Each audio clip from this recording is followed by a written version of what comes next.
Здравствуйте, уважаемые телезрители! В эфире очередной выпуск программы «Вестник профсоюза образования». Мы расскажем вам о деятельности профсоюза работников образования нашей республики и ответим на все ваши вопросы. Смотрите сегодня в выпуске. Чествование ветеранов Великой Отечественной войны прошло в Доме профсоюзов, а также уличная акция по раздаче георгиевских ленточек и брошюр с информацией об учителях, воевавших в Великую Отечественную войну. По инициативе Совета молодых педагогов и студенческого совета совместно с Министерством образования и науки был проведен республиканский молодежный форум «Траектория успеха». Участники обсуждали вопросы, связанные с мотивацией и профессиональными проблемами. Очередной обучающий семинар проходит для председателей первичных профсоюзных организаций на базе санатория «Серноводск-Кавказский». В рубрике «Профответ» юристы ответят на любой вопрос в сфере охраны труда, социального блока, пенсионного обеспечения и на другие вопросы.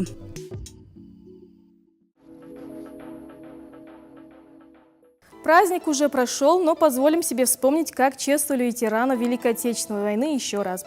Профсоюзы к этому делу подошли основательно. Были проведены встречи, в холле выставили фотографии учителей ветеранов войны, выпустили брошюры. От праздничной даты не остались в стороне студенческий совет и совет молодых педагогов. Они решили подойти к делу более современно. Организовали уличную акцию по раздаче георгиевских ленточек и брошюр с информацией об учителях, воевавших в Великую Отечественную войну. Но обо всем по порядку в следующем сюжете. Приветствуем вас, выражаем благодарность за приглашение нас на такое торжественное мероприятие. Желаем вам доброго здоровья, большого счастья, успеха в вашей работе и огромного жизненного энергии. Я должен еще отметить один факт. В части того, что наш народ участвовал в войне или нет, это вопрос, конечно, допускатели всегда не были, есть. Но факт такой, что во время войны командующими фронтами были представлены как звание Героя Советского Союза 156 чеченцев. Это факт. Об этом сейчас ведется очень серьезная работа. Этим занимается, как мне кажется, глава нашей республики. Всего вам доброго, дай вам здоровья. Обратившись к гостям с приветственной речью, председатель профсоюза образования Хизер Герзелиев отметил героизм и мужество, проявленные ветеранами на фронтах Великой Отечественной, во имя мира и сохранения единства страны. Он также напомнил, что 10 мая – День памяти и скорби народов Чеченской Республики. В борьбе с международным терроризмом, который сродни, по его мнению, с фашизмом, отдали свои жизни за независимость и единство с Россией лучшие сыны чеченского народа, в том числе и первый президент Чеченской Республики, герой России Ахмад Кадыров. И это яркое свидетельство преданности чеченского народа своей родине – России. По завершению встречи организаторы еще раз сердечно поблагодарили ветеранов за внесенный вклад в победу над фашизмом и вручили цветы и памятные подарки.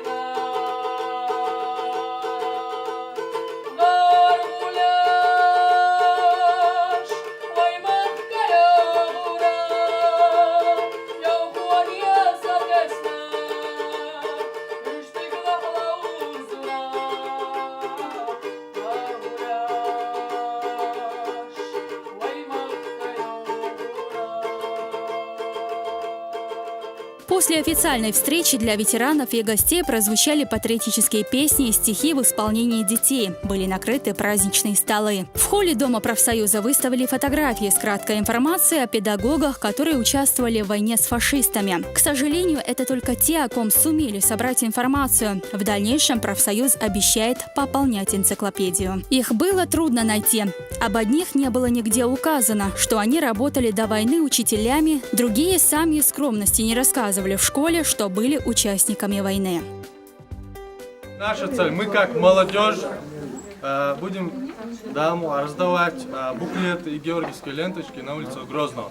То есть свой маршрут мы по проспекту Путина, Вадилов Штушиной. Буклет учителя, которые были участниками Великой Отечественной войны. Их достойно можно назвать двойными героями, потому что они были еще и ветеранами, которые защищали нашу Родину, и учителями, которые воспитали наше поколение. С задней стороны мы видим хронологию Великой Отечественной войны в виде инфографики. Тоже такой молодежный подход к подаче информации. Так что, Роман Александрович, полезный буклет еще. От праздничной даты не остались в стороне студенческий совет и совет молодых педагогов. Более 50 профсоюзных активистов из числа студенческой молодежи и молодых педагогов отправились к центру Грозного. Они решили подойти к делу более современно, организовали уличную акцию по раздаче георгиевских ленточек и брошюр с информацией об учителях, воевавших в Великую Отечественную войну. Маршрут акции был начат у центральной мечети «Сердце Чечни» и продолжился по проспекту Путина до памятника дружбы народов.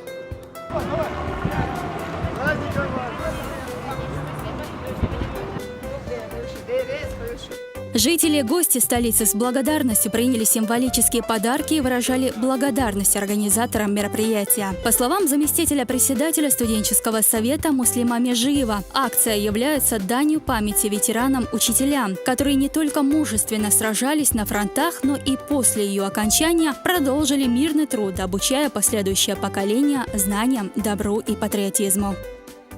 Сегодня студенческая молодежь с молодыми педагогами профсоюза образования вышли по улице Грозного, чтобы провести флешмоб в память нашей Великой Отечественной войны, которой наши предки воевали и принесли мир и стабильность на нашу Родину, и чтобы молодежь не забывала об этом, и чтобы всегда помнили их, и чтобы всегда знали, что мы готовы всегда защитить нашу Родину. Профсоюз образования ежегодно проводит такие флешмобы. Это у нас сегодня вторая акция, и мы ежегодно будем в дальнейшем продолжать проводить такие акции во имя наших ветеранов.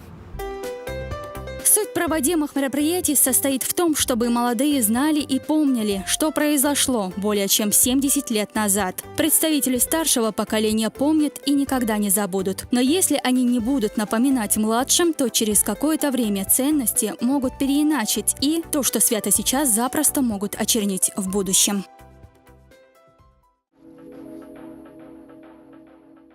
В Доме профсоюзов по инициативе Совета молодых педагогов и студенческого совета совместно с Министерством образования и науки был проведен республиканский молодежный форум «Траектория успеха». Высокие гости делились с молодыми педагогами и студентами своим опытом, обсуждали вопросы, связанные с мотивацией и профессиональными проблемами. Целевая аудитория форума состояла из 250 молодых педагогов и студентов профессиональных образовательных учреждений республики. В работе форума приняли участие руководство профсоюза образования, председатель Федерации профсоюзов Чеченской Республики, известные общественные деятели, министр образования и науки Чеченской Республики, представители Министерства по делам молодежи, Департамента Минэкономразвития, отдела профориентации, профобучения Министерства труда, а также члены Общественной палаты, блогеры, активисты вузов республики и представители СМИ. Открыл форум председатель профсоюза образования Хизер Герзелиев с приветственной речью к участникам форума. Мы с вами свидетели тому, с какой озабоченностью и отзывчивостью глава республики, герой России Рамзан Ахматович Кадыров относится к любым вопросам, касающимся молодежи, как много им сделано для решения социальных программ по созданию условий их разностороннего развития. Воспринимая все это как призыв к действию, мы организуем профсоюзную работу среди молодых педагогов и студентов и не ограничиваемся рамками уставных задач. Целью данного мероприятия являлось обсуждение вопросов, связанных с мотивацией, профессиональными проблемами молодых педагогов и студенчества республики и пути их решения. Министр образования и науки Чеченской Республики Исмаил Байханов также обратился к участникам форума. Мне очень приятно видеть в зале своих коллег. Хочу сказать, что в последние несколько лет в системе образования появились достаточно, я сказал, серьезная такая каста молодых педагогов, на которую мы очень большие надежды возлагаем. И знаете, молодость и амбиции, здоровые амбиции – это очень много в нашей системе образования. И мне было вдвойне приятно, когда вот здесь ведущий сказал, что этот республиканский молодежный форум был именно инициирован молодыми педагогами в системе образования. Сегодня в республике делается акцент на молодежь. Может, вы это не чувствуете, коллеги, но я вам честно скажу, вот мы отслеживаем, вот здесь сидят люди, которые даже не работают в системе образования, вот как вы сказали, известные блогеры, вот я вижу Нина Ханова, вот, мы отслеживаем вот этих молодых и перспективных людей, которые работают не только в системе образования, вообще молодежь, которая сегодня активно работает и в социальном благосфере. Поэтому я вам действительно желаю, чтобы вы вот и дальше показывали вот наше лицо Чеченской Республики только с положительной стороны, что у нас есть здоровая, образованная молодежь. Больше, О своей работе с молодежью с докладом на тему проблемы и адаптации молодых педагогов в трудовых коллективах выступил председатель Республиканского совета молодых педагогов Чеченской Республики Усман Ильясов, который подвел некоторые итоги деятельности Республиканского совета молодых педагогов в 2015-16 учебном году. Совет молодых педагогов объединяет более 14 тысяч человек. Во всех муниципальных районах избраны председатели районных советов молодых педагогов. Студенческой молодежи был посвящен доклад «Современные проблемы обучающейся молодежи в учреждениях среднего профессионального образования и пути их решения», с которым выступил председатель Республиканского студенческого совета Адам Висаитов. Республиканский молодежный форум «Траектория успеха» был проведен по инициативе Республиканского совета молодых педагогов Чеченской Республики совместно с Республиканским студенческим советом профсоюза образования. Говоря о студенчестве, мы все знаем, что в России основное внимание уделяется студентам вузов, чем студентам СПО. И учитывая это, по итогам нашего форума мы намерены основное наше внимание уделять студентам средних профессиональных образовательных учреждений, проведением различных мероприятий, тренингов, обучающих семинаров и так далее. Учитывая результаты анонимного опроса среди студентов относительно профориентации, на форум был приглашен начальник профобучения и профориентации Министерства труда и социального развития Чеченской Республики Дажикаев Асламбек. Он рассказал собравшимся о выборе профессии как самоопределении личности и современном состоянии рынка труда в Чеченской Республике. В конце форума состоялось награждение группы молодых профактивистов, отличившихся в своей работе.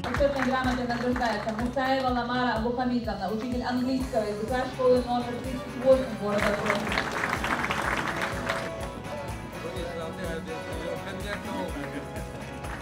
Здесь сидят молодые педагоги. Это очень сложная, очень трудная работа, вообще быть педагогом. И она бывает еще сложнее, и работать в сложных условиях. Наши педагоги долгое время работали в сложных условиях. Это послевоенные условия, когда была полностью пересмотрена система ценностей, было достаточно сложно. Но сегодня перед вами открываются действительно огромные возможности. Я имею в виду именно новое поколение педагогов. Да, уходят на пенсию старые педагоги, педагоги советской школы. Но Министерство образования всегда делало ставку на вас. Потому что вы в силу молодости, в силу, скажем, того простора, который перед вами открывается, вы более адаптивны, вы более реагентны на то, что происходит вокруг вас. На самом деле форум оказался очень полезным. Обсуждая проблемы молодых педагогов и пути их решения, я многое узнала для себя. Я думаю, что каждый педагог играет важную роль в системе образования, потому что во многом от него и зависит будущее, педагогическое будущее республики и образованность нашего подрастающего поколения. Но в любом случае, какие бы настроения не было у молодых педагогов, думаю, что каждый молодой педагог должен быть мотивирован стремлением к достижению успеха, тем самым передавая эту мотивацию своим подопечным, то есть ученикам.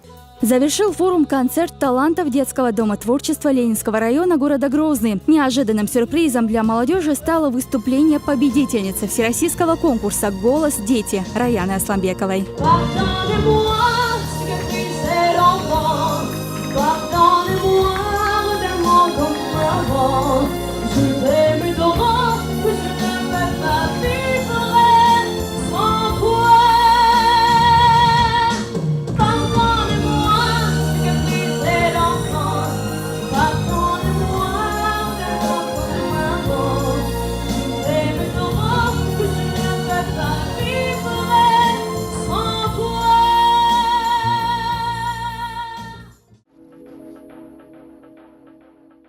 Защита прав членов профсоюза, юридическая консультация. Это работа правозащитного отдела. Каждый день профсоюзные юристы отвечают на вопросы работников образования.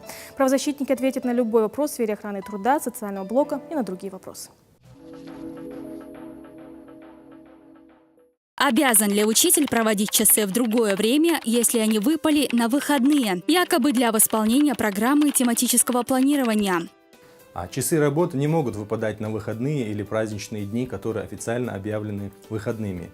Такие праздники, как Ураза-Байрам или Курбан-Байрам, не являются общероссийскими праздниками. Их объявляют выходными постановлением правительства республики или указом главы республики. По общему правилу, выйти на работу в свой законный выходной или праздник обязан тот, кто уже дал на это свое письменное согласие. Вместе с тем, в некоторых случаях есть отдельные сотрудники, которых могут вызвать на работу, не спрашивая их согласия. Но это не касается педработников и учителей. Соответственно, чтобы учителя привлечь к работе в праздничный или выходной день, необходимо получить его письменное согласие, которое он давать не обязан. Если вы такого согласия не давали, то выходить на работу вы не обязаны. Имеет ли право директор школы внутренним приказом привязать к вам классное руководство в то время, когда вы не желаете брать его? Соответственно, чтобы учителя привлечь к работе в праздничные или выходные дни, необходимо их письменное согласие, давать которое вы не обязаны. Если такого письменного согласия вы не давали, то выходить на работу вы также не обязаны. Мне, учителю сельской местности, отключили газ за якобы существующую задолженность за 2007-2010 годы, без предупреждения. Когда я обратилась в абонентский отдел с просьбой предоставить расчет задолженности, мне отказали, не объясняя причин. Имеют ли право работники газовых служб без предупреждения отключать газ и при этом не предоставлять расчет задолженности? Подача газа без предварительного уведомления абоненту может быть приостановлена только в аварийных случаях. Если приостановление подачи газа происходит по причине задолженности, то поставщик газа обязан предварительно направить абоненту 2 уведомления. Первое за 40 дней, второе не позднее, чем за 20 календарных дней до дня приостановления подачи газа. По вашему письменному заявлению поставщик обязан предоставить расчет задолженности в письменном виде. Отказ предоставить расчет задолженности является правонарушением.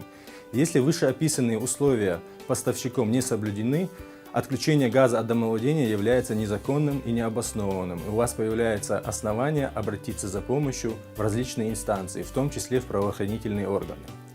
Задолженность, предъявляемая педработникам, проживающим и работающим в сельской местности по 31 декабря 2010 года, незаконно не обоснована в силу действующего на этот период Федерального закона об образовании, а также закона Чеченской Республики об образовании от 14 декабря 2006 года за номером 52 РЗ, в соответствии с которыми для педработников сельской местности отопление и освещение предоставляется бесплатно.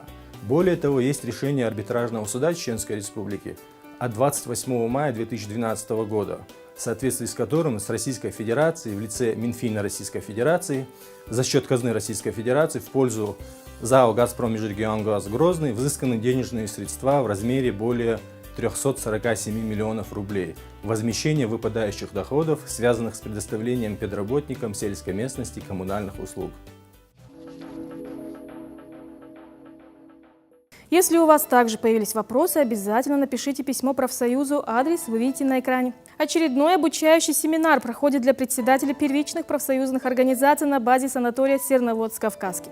Профактивисты проходят курсы повышения квалификации и одновременно санаторное оздоровление. Семинар призван приумножить знания и улучшить навыки профсоюзных работников, расширить и углубить свои теоретические знания и наработать навыки для реализации уставных задач профсоюза.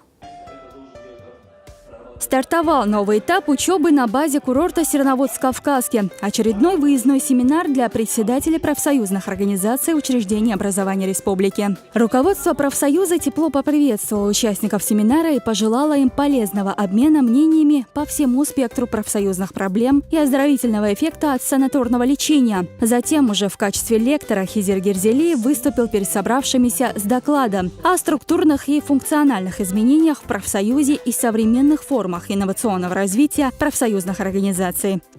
Вторую половину дня пребывания на курорте участники семинара посвятили лечебным процедурам и культурной программе, специально подготовленным для них персоналом санатория и Россоветом профсоюза. это все, что мы успели вам рассказать. За кадром, как всегда, осталось еще много интересного, но у вас есть шанс увидеть все на сайте ressовет.ru. До новых встреч. Адикелш.